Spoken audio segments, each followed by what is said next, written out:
Bonjour chers amis Lyon et Léo de Belgique. Je suis très heureuse de vous adresser un petit message depuis votre pays voisin, la France, et au nom des Lions français. Même si c'est de façon virtuelle, cela prouve si besoin que le lyonisme sait s'adapter à l'évolution de notre monde. En discutant avec votre gouverneur, j'ai compris que vous aviez dans l'ensemble pu faire des actions sur le terrain pendant cette pandémie. Ce qui est une très bonne chose, car quelque part, vous êtes revenu au lyonisme de notre créateur Melvin Jones, c'est-à-dire faire des actions de don de soi au profit de causes qui nous semblent primordiales. Cela a d'ailleurs été la même chose en France. Et ces actions ont été faites dans le cadre des clubs.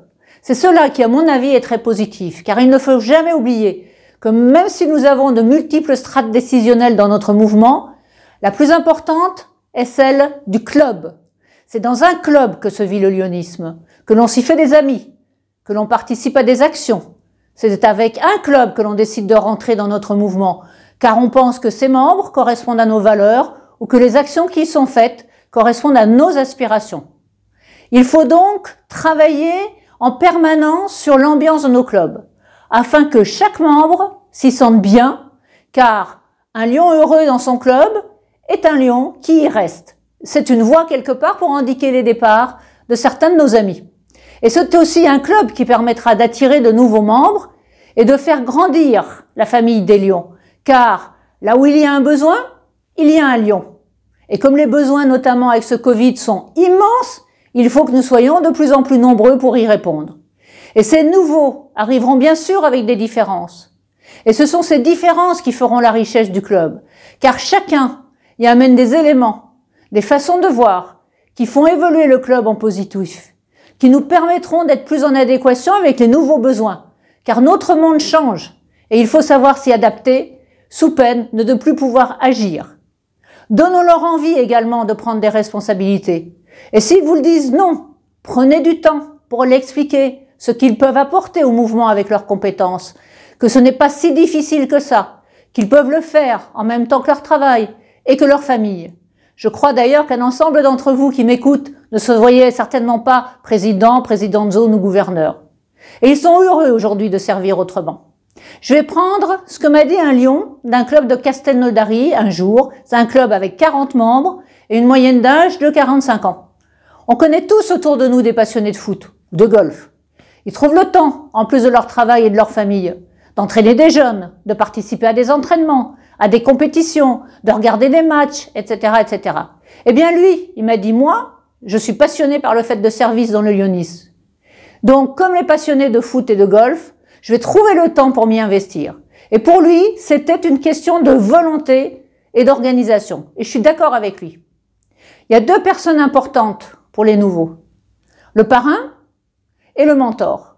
Le parrain, il est essentiel pour aider un nouveau à s'intégrer dans un club, à comprendre le fonctionnement, à s'y sentir à l'aise, en le présentant par exemple à chaque membre, en mettant en avant son parcours, ses passions, ses hobbies, afin que les membres le connaissent et aient envie d'en faire un ami.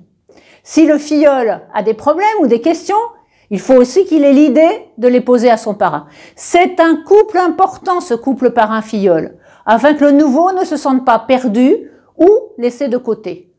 Le mentor, c'est tout à fait différent. C'est un membre qui va repérer un autre membre, pas un ami, mais quelqu'un dans le lyonisme qu'il pense avoir des capacités, des compétences qui seraient importantes pour le développement d'un club, d'un district, qu'il mettra donc à la disposition du lyonisme. Le mentor va l'approcher, lui expliquer pourquoi il est important de prendre des responsabilités, qu'il en a les capacités. Quelque part, le mentor fait grandir le lion, lui donne confiance, le pousse. Et quelle fierté pour lui quand il voit son filleul réussir. Chacun d'entre nous qui avons un certain nombre d'années de lyonisme devrions être mentors d'un ou plusieurs lions. À vous de jouer. Exemple de Guntruning Vatotir, qui a eu comme mentor Jean Béard, qui a été, vous le savez, président international. Il l'a repéré lors d'une séance de formation. Et il a trouvé qu'elle avait des capacités de leadership importantes à amener au lyonisme. Il l'a incité sans arrêt à suivre des formations, lui a fait régulièrement prendre des responsabilités. Et quand elle lui disait « bah non, je m'en sens pas capable », il l'a poussée en lui disant d'apprendre.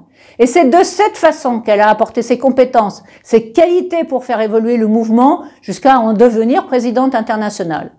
Et pour certains, nous l'avons vu à l'œuvre, Et pour moi, je peux vous dire qu'elle a apporté énormément en dynamisme et en nouveauté à notre lyonisme.